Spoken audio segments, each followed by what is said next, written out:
In a recent podcast with Henry Cejudo, Kamaru Usman proposed an odd matchup for Ilia Topuria. El Matador should take on Dan Hooker, a fighter who isn't even in the top 5. This suggestion was immediately met with confusion because the Georgian has given up his featherweight title in order to pursue bigger challenges. Matador is aiming for either Islam Makhachev's lightweight title or a top contender in the division, with fighters like Dustin Poirier or Charles Oliveira high on his radar. After discussing this unusual matchmaking idea with Henry, Usman seemed to change his mind and recommend Mateusz Gamrot, another odd matchup for Topuria. Henry didn't hold back from making fun of Usman for the strange suggestion. The fans thought it was strange that Usman, a fighter of his caliber, would suggest such a mismatch when Ilia's path is clearly directed toward a top-tier lightweight, not someone ranked outside of the top 5. Would you like to see Ilia immediately compete for the title against Islam Makhachev, or should he first face a top contender like Oliveira? I would say I give Ilia Topuria Dan Hooker.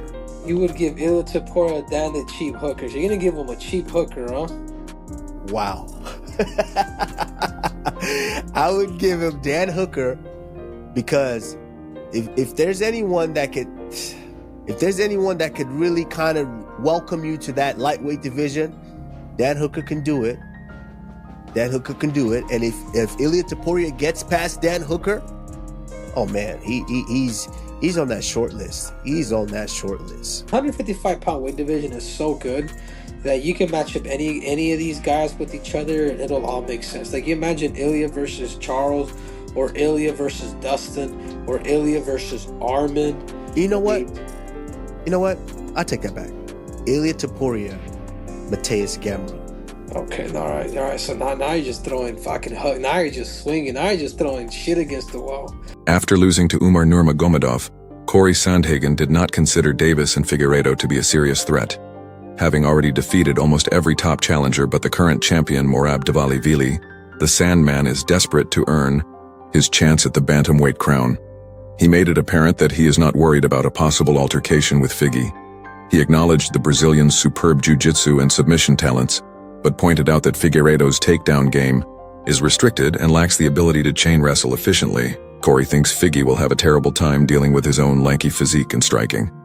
He anticipates that the previous champion will try to submit him or hit a huge shot, but he views that as a losing tactic. MMA fans are sad that the UFC didn't give us the dream, even though this matchup seems to be interesting. Ali Sandhagen uses this victory to fight.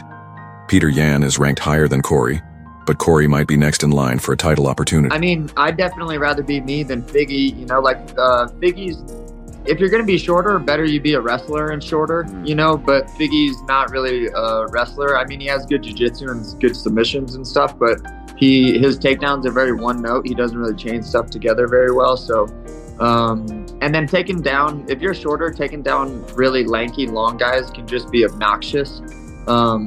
A lot of wrestlers have kind of like told me that throughout the years, just being built the way that I am, like it's just an annoying style to have to deal with. So, I mean, I think Figgy's just going to come out there and try to like catch me. You know, that's kind of the way that I feel like he's been fighting a lot of his fights, is he's just going to either try to catch me with a punch or a kick or catch me in a submission. And I think that time has kind of showed that that's not the winning strategy against me. So I don't really know what he's going to do after that, probably take me down. But I mean, I don't think he's going to have any success doing that, and then even if he does, I'll get up. Khamzat Chimaev recently disclosed that while he awaited the official announcement of his title battle against Driz Duplessis, he engaged in a rigorous sparring session with Ilia Topuria. He and Khamzat have been residing in the United Arab Emirates. His friend, Russian vlogger Adam Zubayarov, who often records interviews and vlogs about Khamzat's daily life, Zuba and Khamzat recently had an interview. They once began talking about his decisive victory over Robert Whittaker at UFC 308, which featured Max Holloway versus Ilia Topuria as the main event.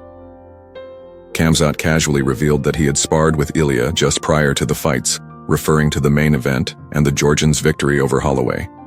He acknowledged that he didn't hold back despite the obvious disparity in size and weight. Gam Kutalad, a fighter from Georgia, has a good friendship with Chimaev and Topuria. There is video of Ilia and Khamzat training together at All Stars. Jim and Ilia has trained with Gam on multiple occasions. Khamzat stated as follows: "He gave a good effort and it was impressive to finish ahead of Holloway. Having a winner in their division was a fantastic outcome for the Georgians. He and I have worked out together on a few occasions and he just stopped by the gym while in Gorham.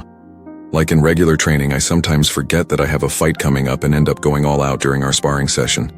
I took him down after giving him some strong shots when he tried to go hard. It's not essential to discuss what I did after that. Finish the quote. Despite the formidable skill set of the previous champion, Sean Brady is confident going into his next bout with Leon Edwards. Brady thinks he can accomplish the job without depending on Kamaru Usman's or Bal Muhammad's blueprints. In fact, he thinks his own style is more than sufficient to win. After defeating previous championship contender Gilbert Burns via unanimous decision, Edwards commended the British fighter for striking but remained confident that he would impose his will on the battle. Brady has a lot of confidence. He is also eager to face the champion Belal Muhammad again in the future, driven not only by the prospect of winning the championship, but also by the challenge itself even if Belal loses their rematch. Brady has stated that he is willing to fight.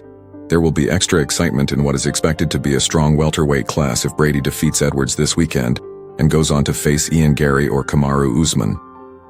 Brady is aware of Edwards' skill and slickness, but he is confident that his preparation and concentration will help him win. Brady is certain that his future is bright as he aims to reach the top of the welterweight division, which is still heating up.